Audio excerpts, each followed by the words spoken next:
41-year-old Marco Schulze, his 43-year-old wife Sylvia, and their 12-year-old daughter Miriam lived in a red brick house on Hainblockstrasse in the municipality of Drag, in the Harburg district of Hamburg, Lower Saxony, Germany.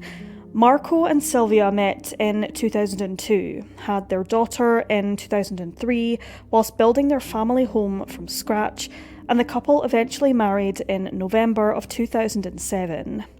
Sylvia had a daughter, Sabine, from a previous relationship, who was born in 1990. By all accounts, the Schulze family were a typical everyday family who didn't have any apparent issues or problems, but lots can happen behind closed doors. Marco, though an experienced farmer in his younger years, by 2015 he worked at a chemical factory in Gstaad during the week, driving trucks for a supermarket chain at the weekend. He also spent some time lending a hand at the local stables, where his daughter Miriam was a regular visitor. She was an avid horse rider and spent much of her free time there. Sylvia worked as a deputy store manager at a discount store in the same area. Her eldest daughter, Sabine, had moved out of the family home by this time. Marco was described by his stepdaughter Sabine as a, quote, caring and loving family man, and friends of the family told investigators that he, quote, always wanted to be there for everyone. But Sabine also told authorities that her stepfather had an alcohol problem, which reached a disastrous peak just days prior to the disappearance of the Schulze family in July of 2015. Marco reportedly had to surrender his driving license after being caught driving under the influence of alcohol, this forcing him to give up his part-time job as a truck driver. According to a witness statement, Sylvia had reached the end of her tether and had every intention to leave her husband. But upon expressing these wishes to Marco, he threatened to take his own life. There is no proof that the couple were in the process of separating, nor having any disagreements, but if they were in the process of separating, it was in the very early stages. There wasn't any proof. Some German news outlets reported that the couple were planning a trip to Mexico later that year, which doesn't exactly reflect the idea of marriage separation. Just a day prior to the disappearance, on July 21st of 2015, it was reported that the day was, quote, different than usual for the Schulzes, and that something had, quote, depressed the family, though what remains to be seen. They went to a horse farm outside of town, but what happened during the remainder of the day is unknown. July 22nd was the final day of the school term before summer vacation, and young Miriam was looking forward to spending the week beginning the 25th attending a horse riding holiday alongside a friend. However, before breaking off for the holidays, Miriam seemed to have a sudden change of heart and had reservations about the riding holiday, which in itself was odd. Miriam took every opportunity she could to go riding.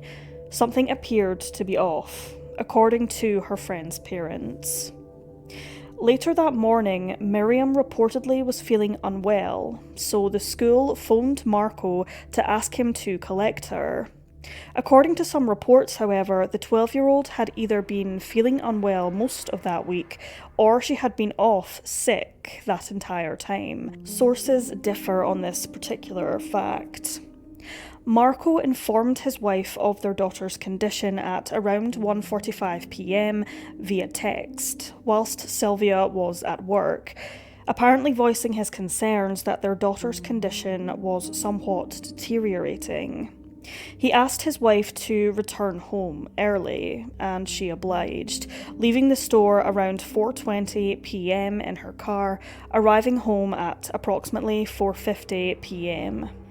Later that evening at 5:25 p.m, the stables where Marco regularly offered help called to ask if he could lend a hand the following day, but he seemed hesitant to give them an answer straight away, which struck them as strange, as Marco was normally more than willing to take on extra work any day of the week, especially considering he had just lost one of his jobs. He even mucked out a stable later that evening at around 7:30 p.m. before returning home.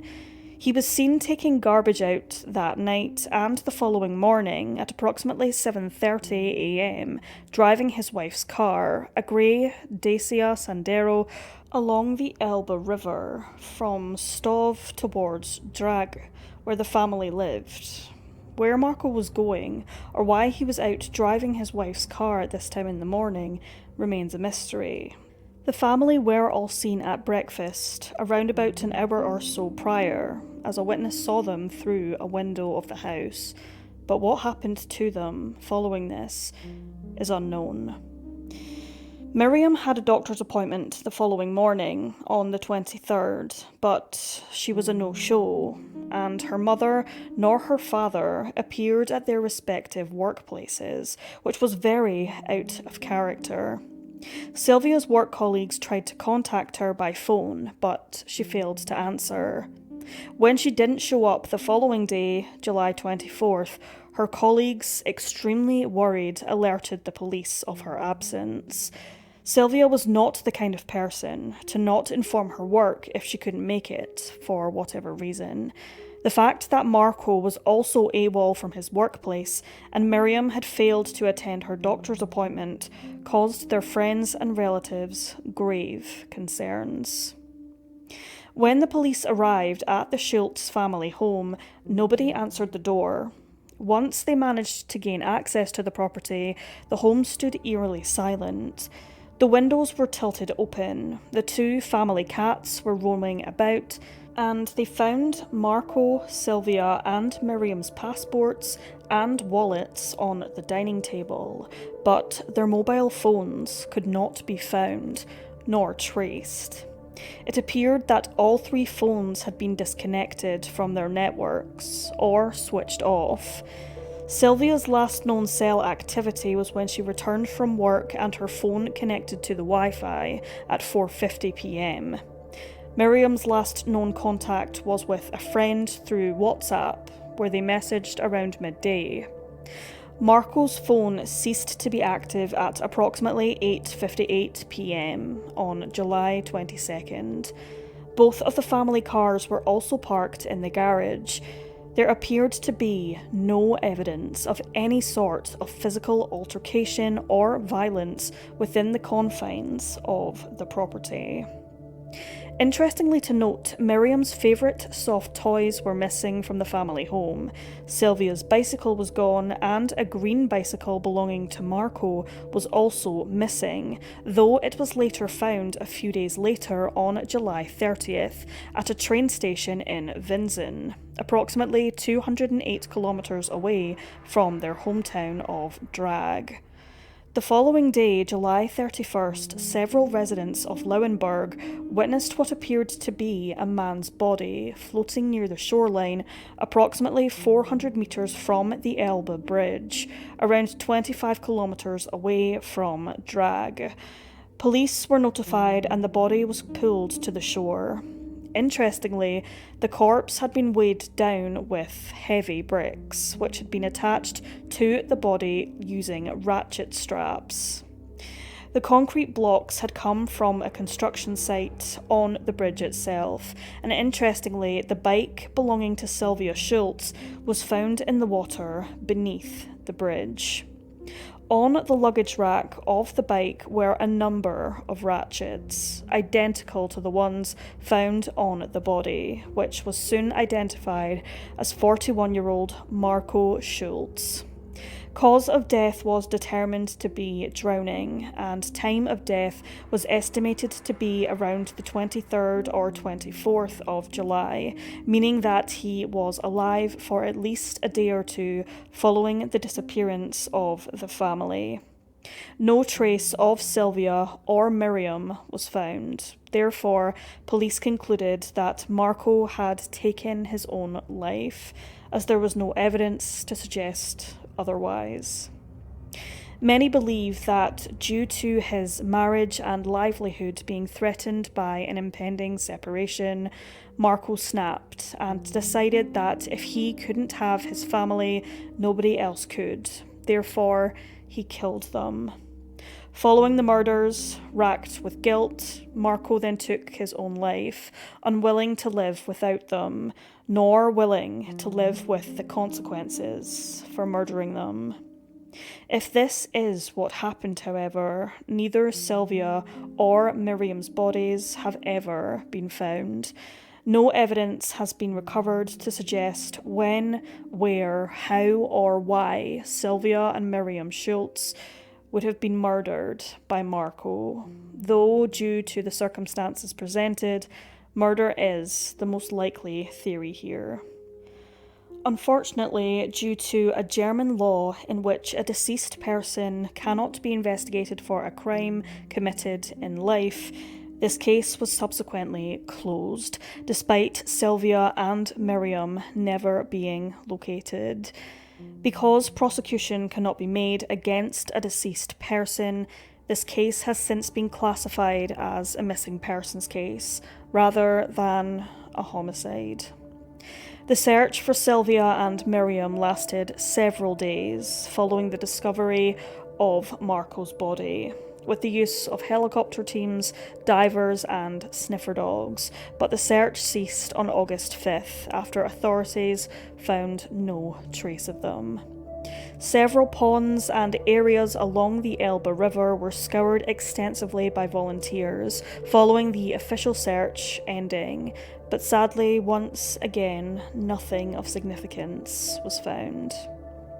Several witnesses came forward with rather curious interactions having taken place between the trio on the evening of July 22nd.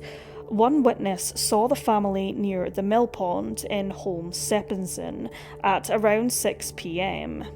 She didn't catch much of the conversation, but noted Marco and Sylvia talking about Sabine before screams were heard and shouts of, quote, "What's the point? Are you crazy?"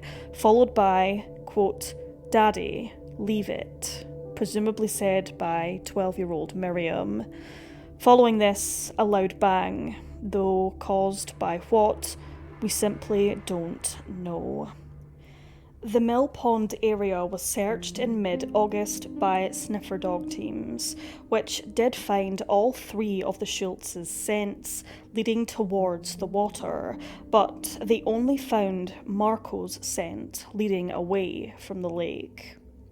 According to investigators who created a timeline of events, it is believed that Marco had a mere 30 minutes to kill and dispose of his wife and daughter before taking his own life, something which would have been extremely difficult, considering the mill pond area was very popular for walking. Though investigators doubt that he managed to pull off the so-called perfect murder, within half an hour, it is not entirely impossible that he did somehow manage it. Sabine, Sylvia's eldest daughter and Miriam's half-sister, firmly believes that her stepfather did kill her mother and sister, possibly by stealing chemicals from his work, which would speed up the decomposition process.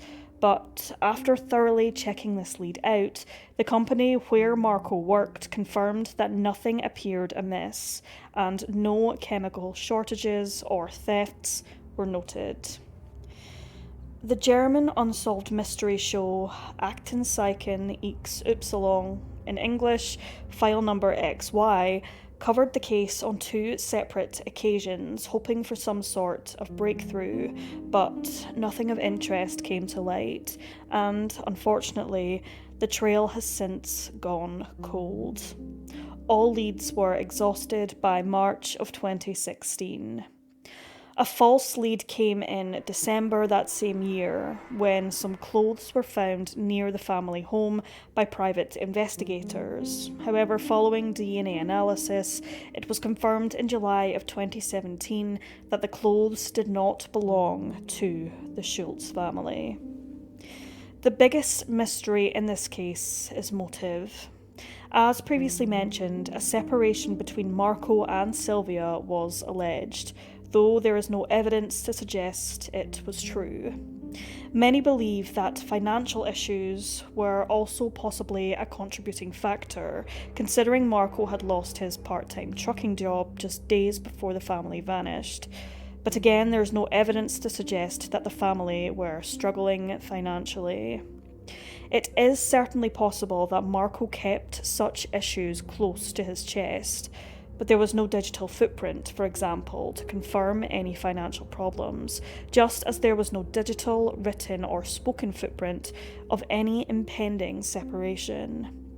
Marco clearly went to extreme lengths to keep what truly happened to his family firmly under wraps. By carrying out a double murder and then committing suicide, he took the secrets of his crimes, including his motives and the locations of Sylvia and Miriam, with him to the grave.